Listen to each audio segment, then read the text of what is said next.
우리 사랑하는 교우 여러분, 오늘 우리가 이 감사의 절기로 하나님께 영광을 드리고 있습니다. 특별히 오늘 또 이렇게 초대를 받으시고 오신 우리 가족 여러분들 또 많이 계신 것 같아요. 또 우리 이웃 여러분도 또 많이 오셨고, 또 우리 여러분 모두에게 또 감사드리고, 오늘 하나님께서 베풀어 주시는 그 크신 은혜와 또 놀라운 축복이 여러분 모두에게 함께 하실 줄로 믿습니다. 성경은 이 감사로 제사를 드리는 자가 하나님을 영화롭게 한다고 말씀하십니다. 하나님께 영광을 드리는 사람, 하나님을 영화롭게 하는 사람은 감사로 제사를 드리는 사람이다. 시편 50편 23절입니다. 또한 이 감사는 이 성숙한 신앙의 지표입니다. 그분의 신앙이, 우리의 신앙이 얼마나 성숙한가 하는 것은 그가 하나님께 드리는 이 감사를 통해서 가늠해 볼 수가 있습니다. 또한 이 감사는 기도 응답의 비결이기도 합니다. 어떤 때는 우리가 기도를 많이 해도 응답이 안 되는 것처럼 느껴질 때가 많이 있습니다. 간구하고 부르짖고 막 그래도 응답이 안 돼요. 왜 하나님께서 이걸 들어주시지 않을까? 근데 성경에 보면 놀라운 말씀이 있습니다. 믿고 구한 것은 받은 줄로 믿으라. 믿고 구했으면 어떻게 하라고요? 받은 줄로 믿으라. 그래서 여러분, 혹시 기도해도 응답이 없는 것처럼 느껴지면 아예 말씀 의지해서 주신 줄로 믿고 감사합니다. 할렐루야. 감사할 때 오히려 하나님께서 은혜의 문을 열어주시는 것을 우리는 많이 경험합니다. 오늘 감사절을 맞이해서 우리의 삶이 감사의 자세로 가득 채워질 수 있기를 소원합니다. 물론 감사절이기 때문에 당연히 감사하는 것입니다. 감사할 제목들이 우리에게 너무나도 많이 있습니다.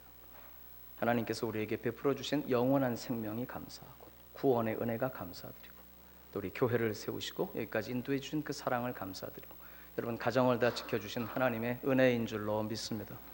때를 따라 지켜주셨어요. 인도해 주셨어요. 보호해 주셨어요. 공급해 주셨습니다. 참 그 은혜를. 근데 우리는 이 사람의 성향이, 인간의 성향이 막 어렵고 힘들 때 이렇게 되면 정말 좋겠다. 그래서 하나님이 응답해 주시면 순간 감사합니다. 그리고 그때는 결단하지요. 정말 앞으로 이걸 기억해서 정말 감사하며 살아야 되겠다. 근데 동일한 상황이 이제 되풀이되면 잊어버립니다. 우리는. 저도 언제 한번 이상하게 좀 다치고 아파갖고서는 이 단상에 올라오기도 힘든 막 그런 때가 시간이 오래전입니다만 한 번 있었어요. 근데 그때 제가 생각을 하기를, 이렇게 강단에 걸어 올라가서 정말 이렇게 설교하고 말씀으로 섬길 수 있는 것도 하나님의 은혜구나. 할렐루야. 그래가지고 앞으로 내가 건강하게 단에만 올라가면 정말 감사부터 드리고 해야 되겠다 그랬는데 한 몇 주 지나니까 그 다음부터 잊어버려요. 그래서 생각이 안 나요. 그래서 감사절은 당연히 오늘 우리가 감사하는 날입니다.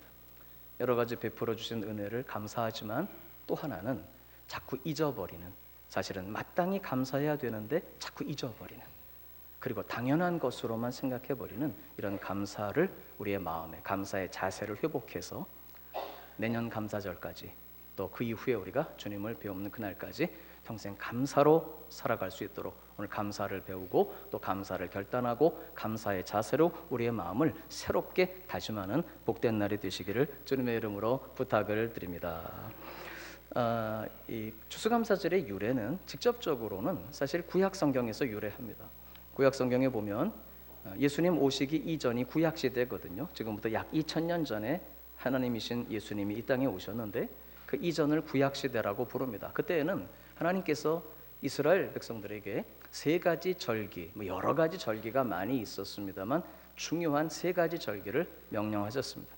유월절, 그 다음에 맥추절. 이 맥추절이 요즘 우리가 봄에 드리는 보리를 추수하고 드리는 맥추 감사절의 유래지요. 그 다음에 가을에는 수장절을 지키라 이렇게 되어 있습니다. 추수하고 저장해 놓고 그리고 하나님께 드리는 감사의 절기 수장절, 그것이 추수감사절의 유래라고 볼 수 있습니다. 주님의 명령이죠. 그런데 보다 직접적인 유래가 하나 있습니다. 그게 뭐냐고 하면 이 추수감사절 이렇게 드리는 이 절기가 주보에도 제가 잠깐 간략하게 썼습니다만은 보면은 1621년 이야기입니다.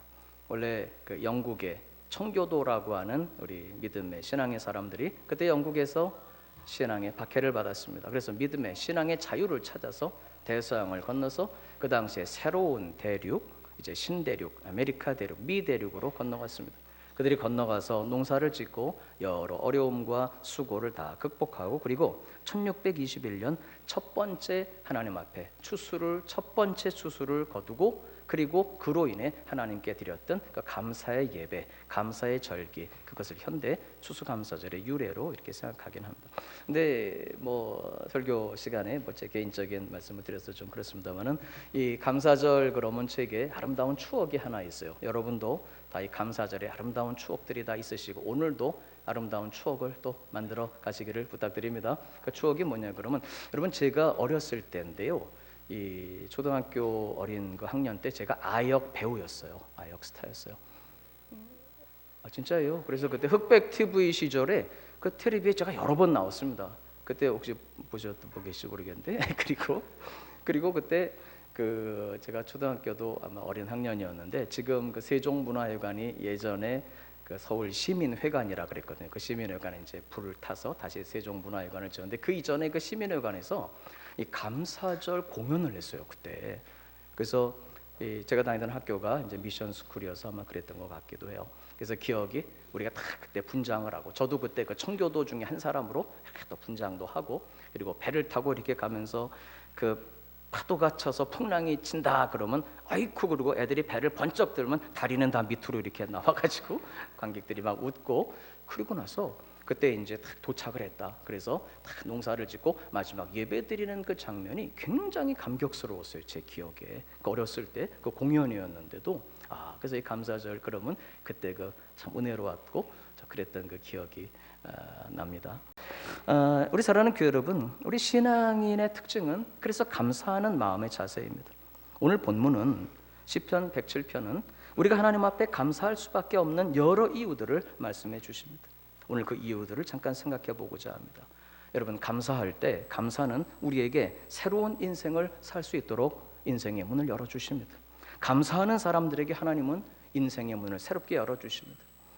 우리 사랑하는 교회 여러분, 감사하는 삶, 감사하는 신앙은 바로 하나님께서 우리에게 주신 하나님의 그 여러 계획들, 뜻, 우리의 뜻대로 사실 모든 일이 다 이루어지는 것이 아닙니다.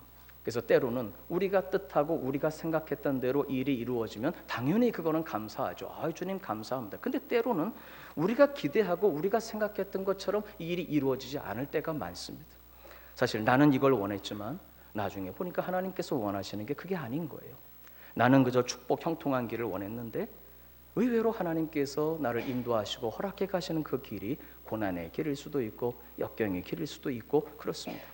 여러분, 그때 감사의 자세로 감사로 살아가는 사람들은, 여러분 우리 주님도 오죽하시면 십자가를 지시기 전에 이렇게 기도하셨거든요. 할 수만 있다면 이 잔을 내게서 옮겨 주십시오. 너무나 그 십자가가 고통스러우셨기 때문에. 근데 그 다음에 기도하십니다. 그러나 내 원대로 마옵시고 아버지의 뜻대로 이루어지기를 원합니다. 할렐루야. 여러분, 그래서 우리가 여러 가지 일들이 잘 진행되어질 때 그때 감사하는 거야. 뭐 감사하는 거지만 역경과 고난이 닥칠 때에도 한번 따라서 해주시면 감사하겠습니다. 감사합니다. 할 수 있다면 바로 그 사람은 하나님을 신뢰하는 사람입니다. 내가 이해하지 못해도, 내가 지금 이 현재 상황을 이해하지는 못해도 우리 하나님은 실수가 없으신 하나님이시기 때문에, 전능하신 하나님, 그 하나님이 나를 가장 사랑하시기 때문에 나는 이해할 수 없으나 하나님은 최선의 길로 인도하고 계심을 믿습니다. 그 하나님을 신뢰하는 그 증거가 바로 감사의 신앙입니다. 그러므로 우리 사랑하는 교회 여러분, 감사로 하나님 앞에 서는 사람은 어떤 일도 하나님이 새롭게 보게 하시고 그 가운데 하나님의 인도하심을 알게 하십니다. 그래서 감사는 바로 우리 인생의 새로운 문을 열어줍니다. 한번 따라서 하시면 감사하겠습니다. 감사는 새로운 삶을 열어줍니다. 아울러서 이 감사, 하나님께 드리는 감사가 우리의 인생에 왜 새로운 문을 열어주시냐 그러면, 제가 여러분 늘 드리는 말씀입니다만 우리 기독교 신앙은 관계입니다. 크게 보면 두 가지의 관계로 구성되어 있습니다. 첫째는 마음을 다하고 뜻을 다하고 성품을 다하여 주 너의 하나님을 사랑하라. 수직적인 관계입니다. 두 번째는 내 이웃을 내 몸처럼 사랑하라. 여기서 말하는 이웃은 단순히 옆집에 사는 분, 그런 분들을 의미하는 것이 아니라 하나님께서 나에게 부탁하셔서 함께 살아가게 하신 내 주위의 모든 사람들을 의미합니다. 첫째, 수직적으로 주 너의 하나님을 사랑하라. 두 번째는 내 이웃을 내 몸처럼 살아. 이 두 가지가 온 율법과 선지자의 강령이니라. 다시 말하면 이 두 가지가 성경의 기본적인 중심적인 하나님의 뜻이다 그 말입니다. 여러분, 우리는 그래서 하나님을 사랑합니다. 할렐루야. 그런데 성경은 놀라운 말씀이 있습니다. 보이지 않는 하나님을 사랑하는 증거를 대라는 거예요. 그러면서 요한 사도가 요한일서 등에서 이렇게 말합니다. 보이는 형제를 사랑하지 못하는 사람이 보이지 않는 하나님을 사랑할 수 없다고 이야기합니다. 우리 사랑하는 교회 여러분, 보이지 않는 하나님을 사랑하는 증거는 보이는 형제자매를 사랑하는 것입니다. 감사도 마찬가지입니다. 정말 보이지 않는 하나님께 감사합니다 하며 감사의 자세로 살아가는 사람은 반드시 수평적인 관계에서도 감사의 자세로 살아가게 돼 있습니다. 그래서 하나님께 드리는 감사와 우리 서로 간에 나누는 감사, 하나님을 향한 사랑과 우리 서로 간의 이 사랑, 수직적인 사랑과 수평적인 사랑, 수직적인 감사와 우리 서로 간에 나누는 이 감사는 세트입니다. 세트라는 말 아시죠? 이렇게 어디 가서 세트 메뉴를 시키면 같이 나와야 되잖아요, 그죠? 1+1이라고나 할까요? 그러니까 뗄래야 뗄 수 없는 거예요. 그래서 감사도 마찬가지입니다. 정말 하나님께 감사하는 사람은 반드시 그것을 삶의 현장에서 서로 간에도 감사로 나타내게 되어 있습니다. 할렐루야. 그래서 여러분 다 하나님께 감사하잖아요. 할렐루야. 그래서 우리는 서로 감사하도록 제가 1부, 2부 예배 때도 숙제를 내드렸습니다. 지난주에도 내드렸던 숙제가 있었는데 다 해오셨죠? 뭔지도 기억이 잘 안 되실 수도. 오늘 제가 드리는 숙제는 이런 겁니다. 그래서 우리가 정말 하나님을 감사하기 때문에, 하나님께 감사하기 때문에 이 감사절에 우리가 마땅히 가져야 되는 감사의 자세가 있는데, 그것은 하나님께 드리는 감사를 서로의 삶 속에서 훈련해 가는 것입니다. 우리 사랑하는 교회 여러분, 오늘 예배 마치고 혹시 오후에 이제 집에 가시면 이제 첫 번째 뵙는 이제 가족분들이 계시겠죠, 그죠? 함께 예배 드리셨을 수도 있고 또 아니실 수도 있는데, 이렇게 딱 가족분들을 뵐 때 오늘은 소리부터 질리지 마시고 한번 따라서 합시다. 감사합니다 하시기 바랍니다. 할렐루야. 교회도 여기서 이제 예배 마치고 이렇게 나가시면 또 우리 교우 여러분 또 이따 밑에서 우리 식사하시면서도 또 몇 교우 누구인지 잘 몰라도 합시다. 시작. 감사합니다. 내일 출근하셨어도, 혹시 오늘이나 내일 출근하셨어도 뭐 이렇게 사실 좀 마음에 안 들고 어려운 분들이 있을 수도 있죠, 뭐 현실적으로는. 근데 이전처럼 모른 척 하지 말고 그리스도인답게 감사로 마음을 채운 하나님의 백성들답게 다 같이 내일부터 시작. 감사합니다. 그래서 이번 한 주간 동안은요, 우리 교회에서도 누구든지 보기만 하면 이렇게 합시다. 시작. 감사합니다. 감사합니다. 원로 목사님 감사합니다. 우리 원로 장로님 감사합니다. 우리 교회 여러분 감사합니다. 할렐루야. 제가 요즘 이렇게 보니까 여러분이 주일 11시 예배도 이게 한 주간 동안 다 우리가 힘들고 피곤하게 살기 때문에 이게 쉬운 시간이 아니에요. 그래서 보니까 11시 예배 때도 혹시 세수를 못 하시고 급한 마음에 오시는 분들이 계셔요. 그래갖고 이렇게 좌우를 돌아보고 제가 인사를 요즘 안 시키는 거거든요. 그래도 오늘은 좀 훈련을 해야 되니까 옆에 분 세수하고 오셨나 안 하셨나 볼 거는 없고 우리 좌우로 한번 연습합시다. 시작. 감사합니다. 감사합니다. 할렐루야. 여러분께서 이번 한 주간 정말 감사를 다 훈련하시고 연습하실 수 있기를 부탁을 드립니다. 오늘 본문 간단하게 보겠습니다. 오늘 본문에 보면 우리가 이렇게 하나님께 감사할 수밖에 없는 이유를 몇 가지 이야기하는데, 첫째는 1절, 2절, 3절입니다. 이 말씀을 보면 구원의 은혜에 감사하는 것입니다. 오늘 1절 말씀 보니까 여호와께 감사하라. 그 감사의 이유가 2절, 여호와의 속량을 받은 자들은 이같이 말할지어다. 여호와의 무엇을 받은 사람들이요? 속량을 받은 사람들. 좀 어려운 표현일 수 있습니다. 그런데 이 속량이라고 번역된 이 단어가 우리가 하나님께 감사해야 되는 첫 번째 이유입니다. 이 속량이라는 이 단어는 다른 말들로 좀 번역이 되어 있습니다. 예를 들면 구속, 그 다음에 대속, 오늘 본문에는 속량, 공통적인 글자가 하나 있습니다. 무슨지 아죠? 속자입니다. 이 속이라고 하는 말이 어떤 의미를 가지고 있냐 그러면 대신 값을 치르고 나에게 그것을 허락해 준다, 그런 뜻입니다. 내가 누구를 위해서 대신 값을 치르고 그것을 그에게 선물로 한다, 이런 의미예요. 사실은 우리가 값을 치러야 되는데 대신 그분이 값을 치르셨다. 이것을 뭐라고 한다고요? 속이라고 합니다.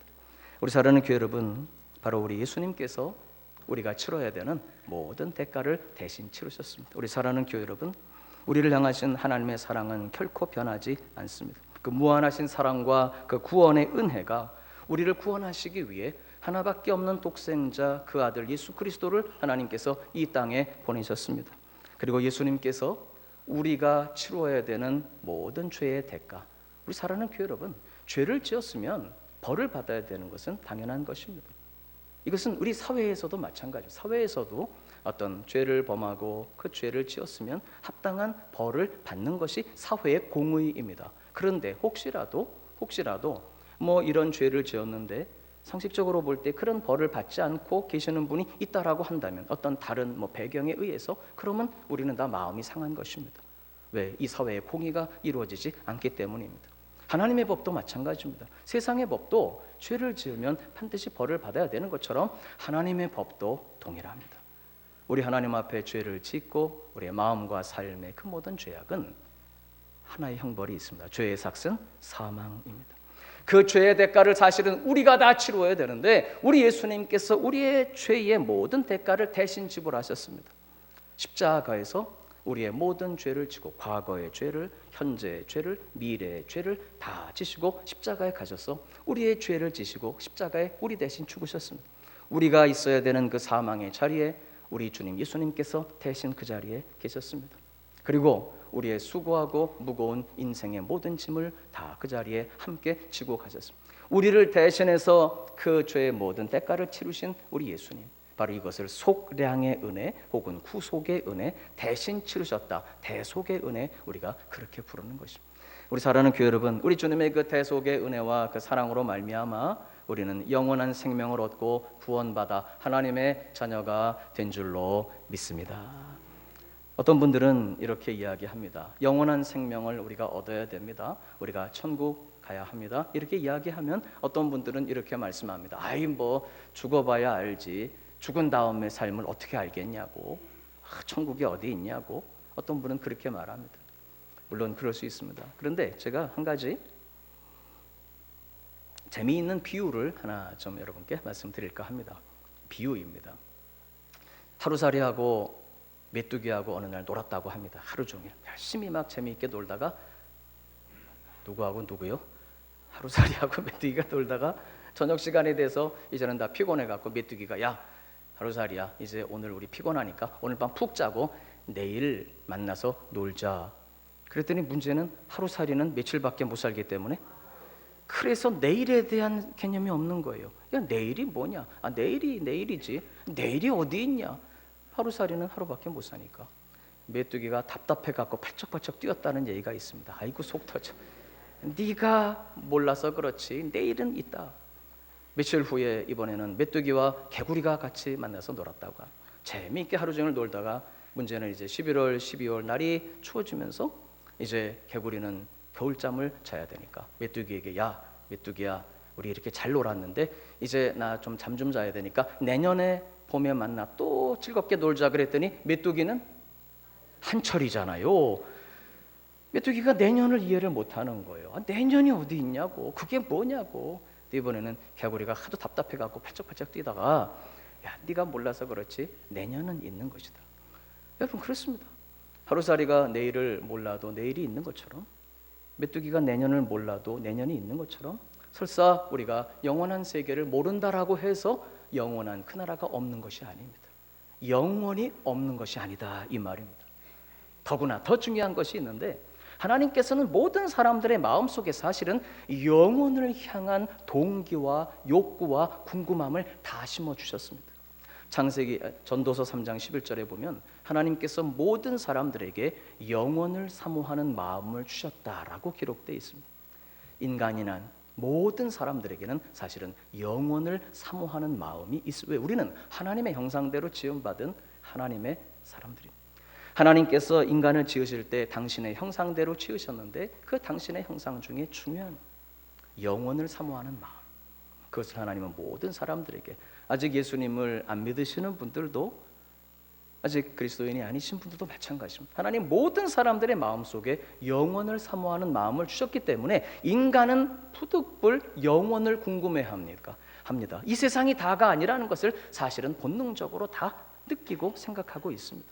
그래서 에이 뭐 나는 몰라 이렇게 살던 분들도 드디어 이제 인생에 황혼이 오고 이렇게 되면 내세가 궁금해지고 또 두려워지기도 하고 다 그런 것입니다. 여러분, 그래서 전 세계 어느 나라 어느 민족 어떤 사람을 보더라도 사실은 종교가 없고 철학이 없는 사회가 없습니다.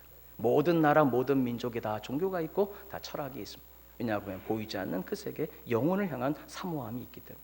그래서 어떤 신학자가 이런 말을 했습니다. 우리 인간의 마음속에 있는 향수는 본향을 증거하는 것이다. 모든 사람들의 마음속에 있는 이 영혼을 향한 향수는 우리가 떠나온 본향이 있다는 것을 증거합니다. 그러나 그렇다고 해서 이 향수만 가지고 이 향수가 귀향을 보증하지는 못한다. 영원한 그 나라에 이르고 우리가 떠나온 본향으로 이르고 바로 그것은 우리의 모든 죄를 십자가에서 대신 지시고 죽으신 예수 그리스도를 믿음으로 내가 곧 길이요 진리요 생명이라고 하신 예수 그리스도를 통해서 우리는 영원에 이르고 아버지의 나라에 이르고 우리가 떠나온 본향으로 가게 되는 줄로 믿습니다. 지난주에 우리 일교구에 이옥세 권사님께서 부르심을 받으셨어요.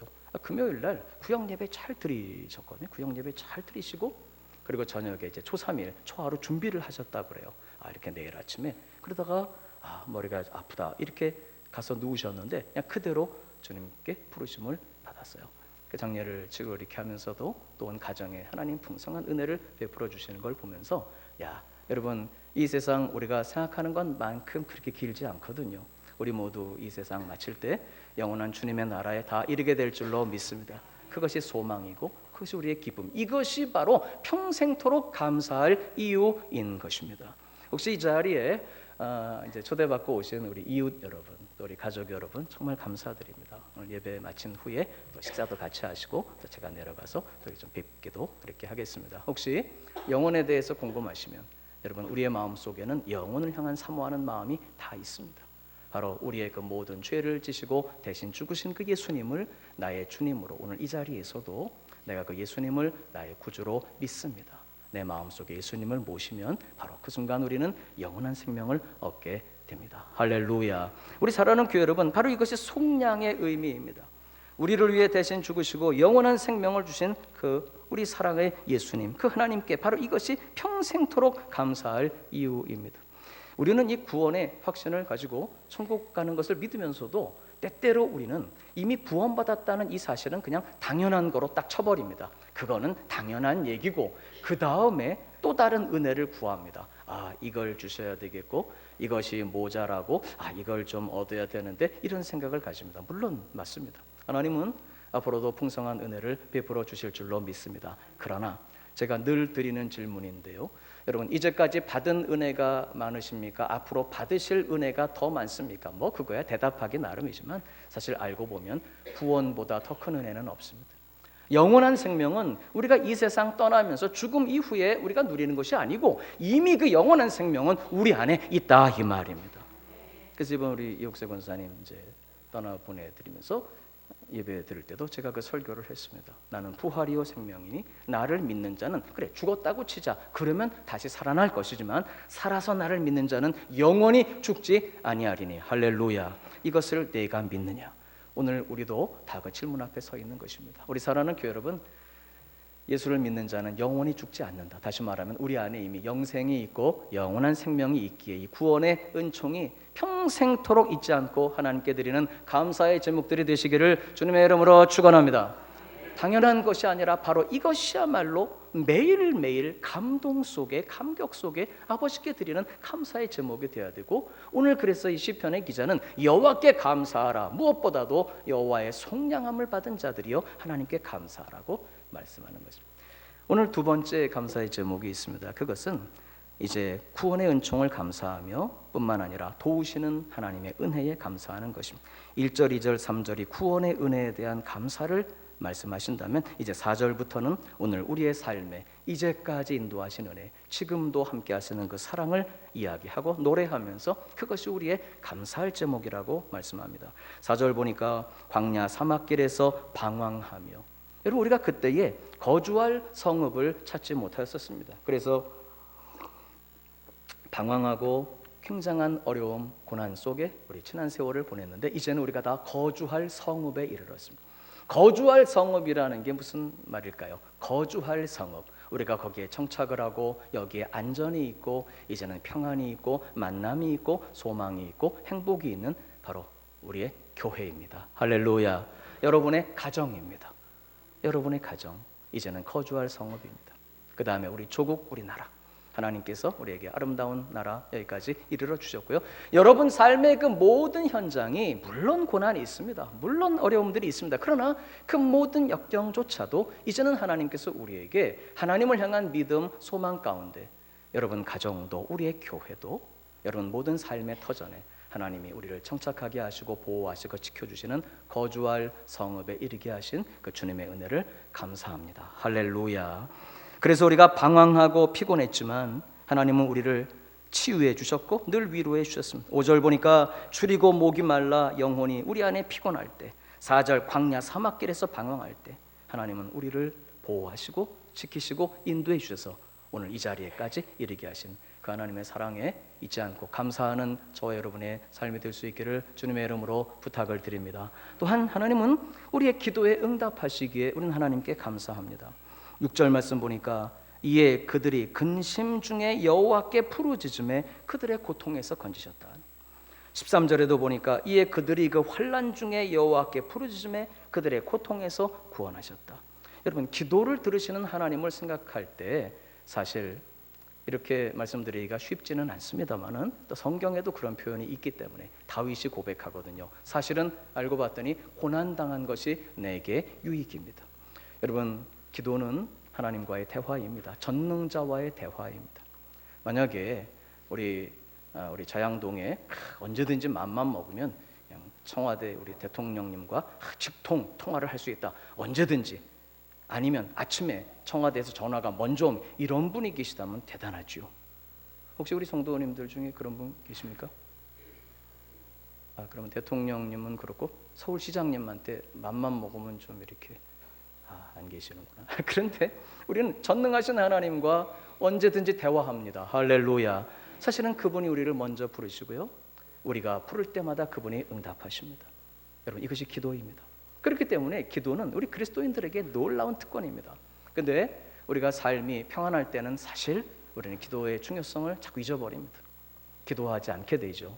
그러나 하나님께서 우리에게 때때로 고난을 허락하실 때 그때는 우리가 주님 앞에 기도의 무릎으로 나오게 되고 그래서 다윗이 고백한 고난당한 것이 사실은 내게 유익한 일, 이것을 통해서 내가 주님의 율례를 배우게 되었습니다. 우리 사랑하는 교회 여러분, 환난 중에 우리가 부르짖을 때 하나님은 들으셨습니다. 할렐루야. 이제까지 기도의 응답으로 우리가 살았고 앞으로도 변함없이 응답하실 하나님께 우리는 감사드리고 찬양과 경배를 올려드립니다. 그러면서 오늘 시편의 기자는 하나님이 우리의 인생을 축복하시고 돌아보시되 특별히 그리스도인들이 가져야 되는 감사의 이유 중에 하나님이 우리를 바른 길로 인도하시기 때문에 감사한다. 오늘 본문의 기자는 그렇게 노래합니다. 우리 사랑하는 교회 여러분, 오늘 본문 말씀 보니까 하나님은 우리를 바른 길로 인도하십니다. 하나님께서 우리가 방황하고 고난 속에 있을 때 우리의 발걸음을 인도하시고 붙들어 주셔서 7절 말씀 보니까 또 바른 길로 인도하사 거주할 성읍에 이르게 하셨도다. 단순히 그저 도와주시고 단순히 그저 문제를 해결하시고 단순히 축복해 주신 것이 아니라 그 모든 과정 속에 우리가 그리스도인으로 살아갈 수 있도록 이 세상에서 아버지의 영광을 드러나며 살 수 있도록 하나님께서 우리에게 부탁하신 것이 있습니다. 우리는 다 사명의 사람들입니다. 사실 우리는 예수님께서 가신 그 길을 따라가야 하는 그리스도의 제자들입니다. 우리 예수님은 하나님이지만 자기를 비워서 종이 되셨습니다. 우리를 위해 생명을 주셨습니다. 그러면서 우리에게 부탁하셨거든요. 누구든지 나를 따라오려거든 자기 십자가를 지고 나를 따를 것이다. 십자가가 뭡니까? 그것은 섬김입니다. 사실 그것은 희생입니다. 그것은 사랑입니다. 그러나 이것은 인간의 결단만 가지고 되는 것이 아니기 때문에 우리는 주님께 부르짖고 기도해서 한번 따라서 하시죠. 성령의 충만을 사모합니다. 성령 하나님의 능력이 우리 가운데 충만히 거하셔서 그분의 능력으로 우리가 이 삶을 살아내기를 원하는 것입니다. 여러분 모든 연단 속에 하나님은 우리를 바른 길로 인도해 가십니다. 의의 길, 공의의 길, 정의의 길, 그리고 섬김의 길, 사랑의 길, 헌신의 길, 어느 틈엔가 우리가 예수님을 닮아가도록 우리를 인도해 가시는 이 하나님의 은혜가 우리 사랑하는 교회 여러분, 우리가 방황하며 피곤할 때 도와주시고 먹을 것과 입을 것을 주시고 하나님께서 끊임없이 모든 것들을 공급해 주셨고 때로는 치유하시며 그리고 우리의 기도에 응답하시며 이 모든 삶 속에 바른 길로 인도하시는 주님께 감사를 드립니다. 할렐루야. 마지막으로 오늘 시편 기자는 우리가 감사할 제목에 만족하게 해주시는 하나님께 감사하라고 명령합니다. 9절 다 같이 한번 보십시다. 시작. 그가 사모하는 영혼에게 만족을 주시며 줄인 영혼에게 좋은 것으로 채워 주심이로다. 우리 사랑하는 교회 여러분, 모든 사람들은 다 추구하는 게 있습니다. 내가 이것을 소유하면 좋겠다. 내가 이것을 성취하면 좋겠다. 내가 그것을 가지면 좋겠다. 그런데 여러분 꼭 기억하실 것이 사실은 사람들이 원하는 것은 그 자체가 아닙니다. 이걸 가지면 좋겠다. 이것이 진짜 내가 원하는 거라면, 그래서 이것을 내가 얻었으면 그 다음은 평생 이것으로 인해 감사하고 감격하고 그래야 돼요. 근데 이것을 내가 구해서 얻었는데 요만한데 어느 때 딱 보니까 옆에 사람이 이만한 걸 가지고 있거든요. 그러면 여전히 행복합니까? 행복이 사라집니까? 여러분 세상은 다 그런 것입니다. 여러분 이 세상 어디에도 참다운 만족은 없습니다. 사람들이 물질을 추구하지만 사실은 물질 그 자체를 추구하는 게 아니고 그것을 가지면 내가 얻을 수 있을 것이라고 기대하는 행복을 추구하는 거예요. 만족을 추구하는 거예요.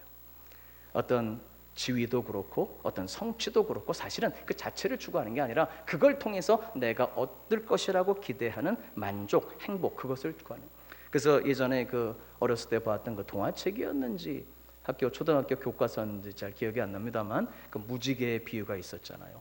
어떤 소년이 이 산에 이렇게 무지개가 걸려 있어서 야 저걸 내가 잡아야 되겠다. 그리고 그 산에 가서 보니까 어느 틈엔가 무지개는 먼 산에 걸려 있고 거기에 가면 또다시 무지개는 먼 산에.